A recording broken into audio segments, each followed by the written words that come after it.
दोस्तों एक बार फिर से आपका unique all in one classes में हार्दिक स्वागत अभिनंदन है।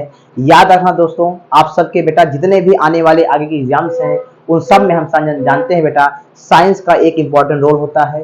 कम से कम बेटा 5 क्वेश्चन साइंस आते हैं। और जैसे बेटा आरपीएफ का एग्जाम है बेटा, इसमें तो हम सब जानते हैं बेटा जीएस के अलावा जो है अलग से भी साइंस के क्वेश्चन पूछे जाते हैं।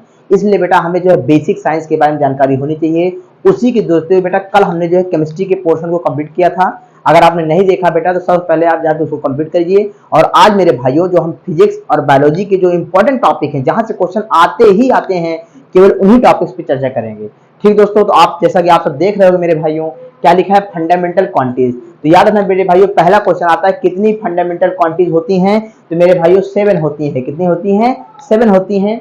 नाम लिखा है मेरे भाइयों आप सब सामने, mass, length, time, temperature, electric current, luminous intensity and amount of substance. बेटा सबकी यूनिट भी आपको पता होना चाहिए मेरे भाइयों, और सिंबल भी पता होना चाहिए। आइए दोस्तों नेक्स्ट टॉपिक की बात करते हैं।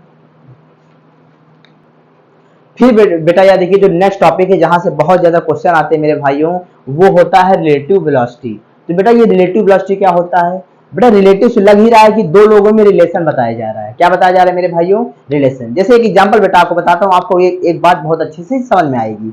अगर बेटा जो है आप ट्रेन में जो है जैसे मान लीजिए सफर कर रहे हो और ऐसे आप आगे जा रहे हो। अगर बेटा आपके अपोजिट डायरेक्शन में बेटा कोई ट्रेन आती है तो आपने देखा होगा कुछ ही सेकंड में क्या होती है, वो आपको क्रॉस कर जाती है पूरी की पूरी ट्रेन। लेकिन अगर मेरे भाइयों जैसे आप सीधा चल रहे हो, आपके बगल में मेरे भाइयों कोई ट्रेन जाती है तो उसको जो है आपके द्वारा पास करने में उसको ज्यादा समय लगता है। तो कभी मन में आपके विचार आया हो कि ऐसा क्यों होता है मेरे भाइयों? तो ऐसा होता है रिलेटिव वेलोसिटी के कारण। हम सब जानते हैं मेरे भाइयों, जो वेलोसिटी होती है वो वेक्टर क्वांटिटी होती है। क्या होती है? Vector quantity. तो इसकी अपनी क्या होगी? एक पार्टिकुलर डायरेक्शन होगी। पार्टिकुलर डायरेक्शन मतलब अगर बेटा वेलोसिटी एक साइड प्लस होगी दूसरी साइड क्या हो जाएगी? माइनस। इसी की बात करते हैं बेटा केस फर्स्ट। क्या बात करते हैं मेरे भाइयों? Case first. अब मान लीजिए बेटा ये कोई बॉडी है ए, ये बेटा राइट साइड में चल रही है, इसकी वेलोसिटी मान लीजिए आप v1। सिमिलरली बेटा एक बॉडी बी है और वो भी चल रही है राइट साइड में। तो मेरे भाइयों जो रिलेटिव वेलोसिटी होगी बेटा वो होता है v1 difference v2। v1 difference v2 का मतलब बेटा जो बड़ा होगा उससे आप क्या करो, छोटे को कम कर दोगे। जैसे कि एग्जांपल मेरे भाइयों, ए जो है मान लीजिए चल रहा है 40 किलोमीटर पर आवर से, और बी याद रखिए मेरे भाइयों, ठीक है, सेम डायरेक्शन में चल रहा है 60 किलोमीटर पर आवर से। ठीक है, तो अगर आपसे कोई पूछे इसकी जो है रिलेटिव वेलोसिटी क्या होगी तो आप लगाओगे फार्मूला, बड़ा कौन है? 60, तो v1 माइनस v2।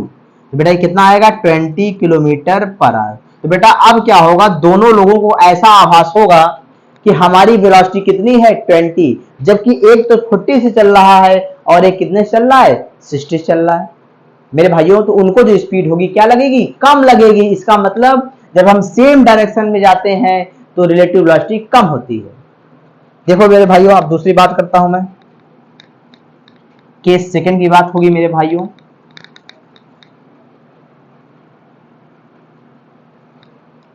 देखो अगर जो है मेरे भाइयों दो बॉडी अपोजिट डायरेक्शन में चल रही है, मान लीजिए ए है, इसकी स्पीड v1 है, और एक बी आ रही है बेटा, इसकी बी है, इसकी रिलेटिव वेलोसिटी क्या है? Actual velocity. सॉरी, v1 और v2 मेरे भाइयों क्या है? Actual velocity. ये v2 है। तो अगर आपसे बेटा कोई बोलता है रिलेटिव वेलोसिटी, तो दोस्तों ये हो जाएगा v1 प्लस v2। याद रखना मेरे भाइयों, ये क्या हो जाएगा? v1 plus v2। कोई दिक्कत मेरे भाइयों? अब इसका एग्जांपल लेते हैं मैं भाइयों। अगर मान लीजिए जो है ए दोस्तों चलता है 40 किलोमीटर पर आवर से, और बी जो है उसको अपोज करता है, मतलब उसी डायरेक्शन में जो है उसको अप्रोच करता है 60 किलोमीटर पर आवर से। तो बेटा इनको जो रिलेटिव वेलोसिटी होगी कितना हो जाएगा? 60 प्लस 40, इसका मतलब 100 किलोमीटर पर आवर। अब समझ में आया? इसका मतलब उनको फील होगा कि हम कितने से चल रहे हैं? 100 से चल रहे हैं। यही कॉन्सेप्ट बेटा रिलेटिव वेलोसिटी का जो होता है। भैया देखिए मेरे भाइयों, बोट एंड रिवर के क्वेश्चन सॉल्व करने में मदद करता है, जो आपने बेटा मैथ्स में पढ़ा है। मैथ्स में बेटा आप लोगों ने पढ़ा है। जैसे मैं थोड़ा सा बात बता ही देता हूं, सर यहां बता दें, कोई दिक्कत? ठीक है मेरे भाइयों, जैसे मान लीजिए बेटा ये जो है रिवर बेटा फ्लो कर रही है, ये कॉन्सेप्ट देखना मेरे भाइयों कितना इंपॉर्टेंट है, देखना मैथ के क्वेश्चन भी हो जाएंगे। अब मान लीजिए बेटा रिवर के दो बैंक हैं, मतलब किनारे हैं, इनकी जो है बीच की डिस्टेंस कितना है, डी है। अब बेटा क्या होता है, कोई बेटा नाव वाला है, कोई नाव वाला है मेरे भाइयों, वो ए से बी जाता है, ए बैंक से बी बैंक जाता है, मतलब एक किनारे से बी किनारा जाता है।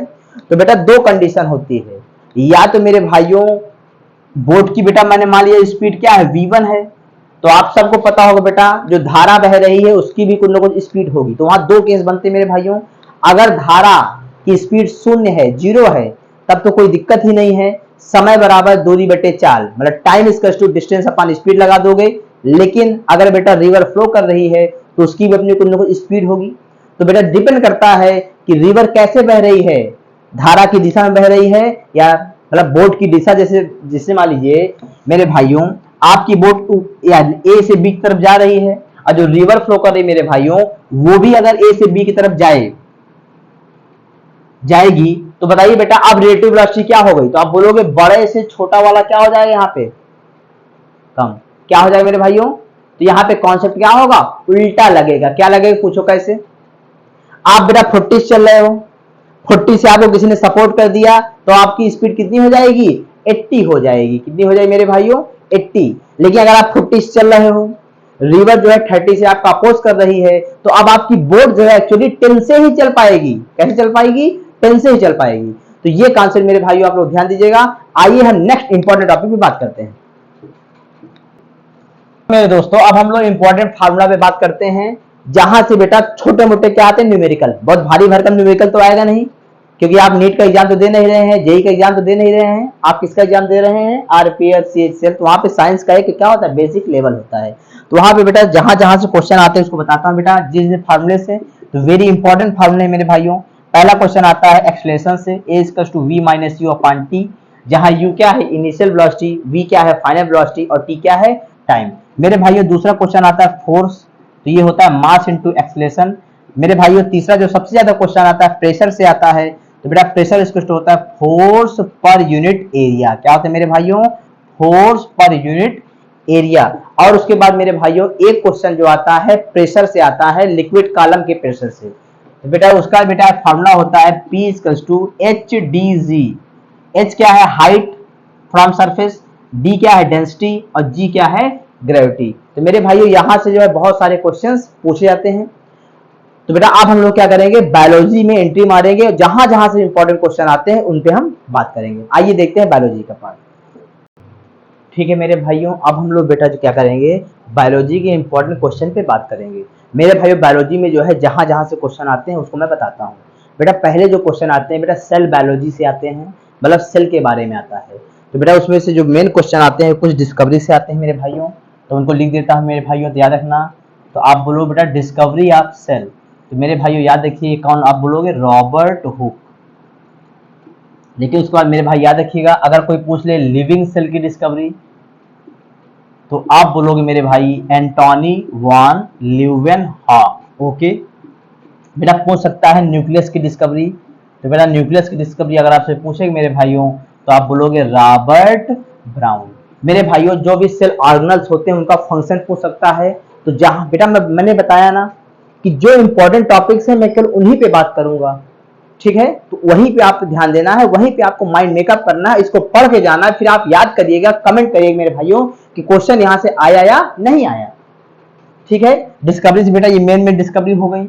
उसके बाद मेरे भाइयों फंक्शन पूछता है, तो मेरे भाइयों याद रखिए जो फंक्शन पूछता है वो मेरे भाइयों प्लास्टिड से पूछता है। तो बेटा हम सब जानते हैं प्लास्टिड तीन प्रकार के होते हैं, एक होता है क्लोरोप्लास्ट, दूसरा होता है क्रोमोप्लास्ट और तीसरा होता है मेरे भाइयों ल्यूकोप्लास्ट। क्या होता है मेरे भाइयों, सबका अलग अलग फंक्शन है दोस्तों, उस पर आप लोग ध्यान देना। मेरे भाई क्लोरो माने क्या होता है, ग्रीन, इसका मतलब बेटा इसका काम क्या होगा, इसमें क्या पाया जाएगा, क्लोरोफिल पाया जाएगा। याद रखना मेरे भाइयों, इसका मतलब ये जो है प्लांट के लिए खाना बनाने का काम करेगा। मतलब इसका मतलब अगर आपसे कोई पूछे क्लोरोप्लास्ट का काम क्या होता है तो आप बताओगे फोटोसिंथेसिस। बेटा क्रोमोप्लास्ट, बेटा क्रोमा माने होता है कलर्ड। क्या होता है मेरे भाइयों, कलर्ड। तो बेटा जैसे हम जानते हैं बेटा लीफ का कलर ग्रीन होता है, कैरेट गाजर का कलर रेड होता है, बैगन का कलर कैसा होता है, पर्पल होता है। इसी प्रकार बेटा जो प्लांट्स पार्ट को अलग अलग कलर मिलते हैं वो मेरे भाइयों किससे मिलते हैं, क्रोमोप्लास्ट से मिलते हैं। किससे मिलते हैं, क्रोमोप्लास्ट से मिलते हैं। तो आप बोलोगे it gives variety of colour, तो बेटा ये क्या देता है, वैरायटी ऑफ कलर से देता है। अब मेरे भाई ल्यूकोप्लास्ट जो होता है ये क्या होता है, कलरलेस होता है। ल्यूको माने क्या होता है, कलरलेस होता है मेरे भाइयों। तो इसका काम अगर आपसे कोई पूछे तो आप बताओगे स्टोरेज।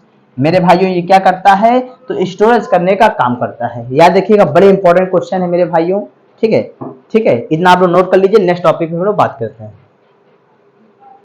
उसी कल मेरे भाइयों आप लोग देखोगे माइटोकॉन्ड्रिया का फंक्शन क्या होता है मेरे भाइयों, तो इसको बोलते हैं power house of the cell. बेटा आपके घर में अगल बगल बेटे भाइयों जो पावर हाउस होता है उसका काम क्या होता है, तो आप बोलोगे वो सर हमको बिजली देता है।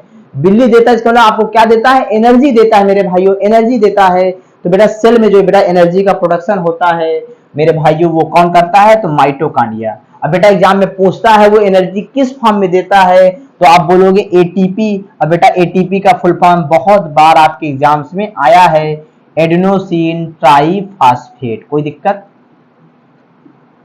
फिर बेटा गोल्जी बॉडी का काम पूछता है, तो बेटा उसका काम होता है traffic police of the cell. बताओ ट्रैफिक पुलिस बेटा क्या करती है, वो डाइवर्ट करती है रूट को, किस गाड़ी को आगे जाना है किस गाड़ी को आगे नहीं जाना है। इसका मतलब बेटा सेल के अंदर जो सब्सटेंस बनता है उसको सेल के बाहर जाने देना है या रोकना है, ये काम किसका होता है, तो गोल्जी बॉडी का होता है मेरे भाइयों। फिर मेरे भाइयों आपसे पूछता है न्यूक्लियस का फंक्शन। तो मेरे भाइयों आप सब जानते हो जैसे हम लोगों की बॉडी में एक ब्रेन होता है, उसी प्रकार न्यूक्लियस में भी क्या होता है, ब्रेन। नहीं सॉरी, सेल में भी क्या होता है, एक ब्रेन। उसी ब्रेन को क्या बोलते हैं, न्यूक्लियस। तो पहली बात आती है बेटा इसको बोलते हैं ब्रेन ऑफ द सेल। क्या बोलते हैं मेरे दोस्तों, तो आप बोलोगे सर इसको बोलते हैं ब्रेन ऑफ द सेल। क्या बोलते हैं, ब्रेन ऑफ द सेल। ठीक है, सेल का दिमाग। और बेटा हम सब जानते हैं इसके अंदर होता है क्रोमोसोम। याद देखिए बेटा सब इंपॉर्टेंट क्वेश्चंस हैं। और बेटा क्रोमोसोम के अंदर क्या होता है, डीएनए। और डीएनए के अंदर क्या होता है, जीन। और हम सब जानते हैं बेटा जीन ही आपके दिमाग को कितना बुद्धिमान हो, कितना बेवकूफ हो, आपकी हाइट क्या होगी, आपका आई कलर क्या होगा, आपका बिहेवियर क्या होगा, उन सबको कौन तय करता है, जीन। तो बेटा क्वेश्चन पूछता है किस सेल ऑर्गेनल के अंदर जीन्स होते हैं, तो पहली बात तो ये होता है डीएनए के अंदर। लेकिन डीएनए कहां होता है, क्रोमोसोम में। और ये क्रोमोसोम कहां होता है, न्यूक्लियस में। तो आपका आंसर क्या होगा, तो आप बोलोगे न्यूक्लियस में। याद रखना दोस्तों डीएनए का फुल फॉर्म एग्जाम में कई बार आया है, जिसका नाम होता है डीऑक्सी राइबोज न्यूक्लिक एसिड। अब बेटा जो मैं बात बोलता हूं उसको नोट कर लेना, वो 100% आपके एग्जाम में आएगी। आइए देखते हैं दोस्तों, अब हम लोग बात करते हैं हेरिडिटी एंड इवोल्यूशन पे। यहाँ पे बेटा जो क्वेश्चन आता है वो बेटा हम लोगों के जेनेटिक्स से। जेनेटिक्स मेरे भाइयों क्या होता है बेटा, ये साइंस की ऐसी ब्रांच है जिसके अंतर्गत मेरे भाइयों हम लोग जो है किसका अध्ययन करते हैं, इनहेरिटेंस और वेरिएशन का। किसका अध्ययन करते हैं, इनहेरिटेंस एंड वेरिएशन। तो बेटा आपके एग्जाम्स में इनकी डिफिनेशन भी आ जाती है, इनहेरिटेंस और एक तरफ होता है वेरिएशन। तो मेरे भाइयों इनहेरिटेंस क्या होता है, तो बेटा जो भी कैरेक्टर माता पिता से बच्चों में आते हैं उसी को बोलते हैं इनहेरिटेंस। और बेटा वो जिस प्रोसेस से आता है, ठीक है मेरे भाइयों, ठीक है, वही आपका क्या होगा, इनहेरिटेंस। फिर मेरे भाइयों बात आती है वेरिएशन की। वेरिएशन मतलब बेटा क्या होता है, हम सब जानते हैं बेटा हम सब में 99.99% डीएनए क्या होता है, सेम होता है। लेकिन हम सब की देखिए बेटा बॉडी अलग है, चेहरा अलग है, हाइट अलग है। तो बेटा हम लोगों में जो डिफरेंस होता है, डिफरेंस दिखता है, इसी को बोलते हैं वेरिएशन। फिर बेटा जो एक क्वेश्चन इंपॉर्टेंट पूछता है वो पूछता है मेरे भाइयों फादर ऑफ जेनेटिक्स। क्या पूछता है मेरे भाइयों, फादर ऑफ जेनेटिक्स। तो याद रखना मेरे भाइयों, आप क्या नाम याद रखोगे, ग्रेगर जॉन मेंडल। क्या याद बोलोगे बेटा, ग्रेगर जॉन मेंडल। बेटा इनको बोलते हैं जेनेटिक्स का फादर। और इसी के साथ याद रखना बेटा इन्होंने क्या दिया था, इन्होंने बेटा क्या दिया था, लॉज ऑफ इनहेरिटेंस। एक्चुअली बेटा इन्होंने नहीं दिया था, 3 अलग अलग देश के साइंटिस्टों ने दिया था। इन्होंने इस पे वर्क किया, बहुत सारी मेहनत किया, लेकिन लोगों ने इसका बेटा अपमान किया। बिल्कुल वैसा ही बेटा जैसा आज के जमाने में जो है कोई अच्छा काम करता है तो मेरे भाइयों कोई इसको सपोर्ट करने को तैयार नहीं है। जैसे बेटा कोई जो है अगर कोई गलत काम करता है तो बहुत जल्दी पॉपुलर हो जाता है, बहुत जल्दी फेमस हो जाता है। लेकिन नेक काम करने वालों को मेरे भाइयों आज के जमाने में क्या होता है, बहुत समय लगता है, बहुत स्ट्रगल करना पड़ता है। उसी प्रकार मेरे भाइयों ये अपने ग्रेगर जॉन मेंडल थे। इन्होंने मेरे भाइयों सबसे पहले जो है जीन के बारे में बता दिया। तब मेरे भाइयों को ये भी नहीं जानता था कि आपके सेल के अंदर डीएनए नाम का भी कोई प्राणी मौजूद है। लेकिन उस समय बेटा जो तत्कालीन साइंटिस्ट थे उन्होंने इसको अप्लाइज किया, बोला बहुत बेकार आदमी है, ये बायोलॉजी में जो है मैथ ला रहा है, कैलकुलेशन बहुत कर रहा है, इनकी निंदा की। लेकिन मेरे भाइयों जब इनके मरने के बाद, जब बेटा ये मर गए, तब लोगों, मेरे भाइयों 100 साल बाद लोगों को एहसास हुआ कि इन्होंने जो बात बता दिया है वो आज हम लोग जान पा रहे हैं। तब मेरे भाइयों इन 3 अलग अलग देशों के साइंटिस्टों ने बेटा क्या दिया, लॉज ऑफ इनहेरिटेंस। तो उनका नाम पूछता है, तो बेटा पहला नाम होता है लॉ ऑफ डोमिनेंस। क्या होता है मेरे भाइयों, लॉ ऑफ डोमिनेंस। बेटा डीप स्टडी करने के लिए मैं इस पे वीडियो बनाऊंगा, आप देख लेना, लेकिन अभी के लिए आपको नाम जानना है। दूसरा लॉ ऑफ सेग्रीगेशन, बेटा तीसरे को बोलते हैं लॉ ऑफ इंडिपेंडेंट असॉर्टमेंट। बेटा ये नाम देख के जाना। तो बेटा याद रखिएगा, एक क्लास में और लूंगा, उसके बाद मैं आपके लिए बेटा क्या करूंगा, 100 क्वेश्चंस की प्रैक्टिस टेस्ट कराऊंगा। ठीक है, आपको जो है बेटा एक क्वेश्चन के 4 ऑप्शन मिलेंगे, और जितना मैंने पढ़ाया बेटा उसी से क्वेश्चंस आपको आएंगे, जिससे आपकी प्रैक्टिस होगी। तो आप सब मेरे भाइयों, जितने लोग जो है टेस्ट देना चाहते हैं, वो सब मेरे भाइयों चैनल पे क्या करेंगे, कमेंट करेंगे। ठीक है, फिर मैं क्या करें बेटा, आपका रिव्यू लूंगा कि कितना आपने अच्छा किया या कितना इंप्रूवमेंट हो सकता था। ठीक है, कभी बेटा एक क्लास और लेंगे, फिर लगभग आपकी साइंस क्या हो जाएगी, कंप्लीट हो जाएगी। साइंस बेटा कंप्लीट करना इतना आसान नहीं, बोलना आसान होता है, लेकिन उतनी साइंस की बात बता रहा हूं जो 100% आपके एग्जाम में आना ही आना है। ठीक मेरे भाइयों, तो अगर वीडियो अच्छी लगी हो, इंफॉर्मेटिव लगी हो, सपोर्टिव लगी हो, आपको इससे कुछ समझ में आया हो, कुछ आपने इससे लिया हो, तो मेरे भाइयों ज्यादा से ज्यादा इस वीडियो को शेयर करो, चैनल को लाइक करो, सब्सक्राइब करो। Thank you, thank you, thank you.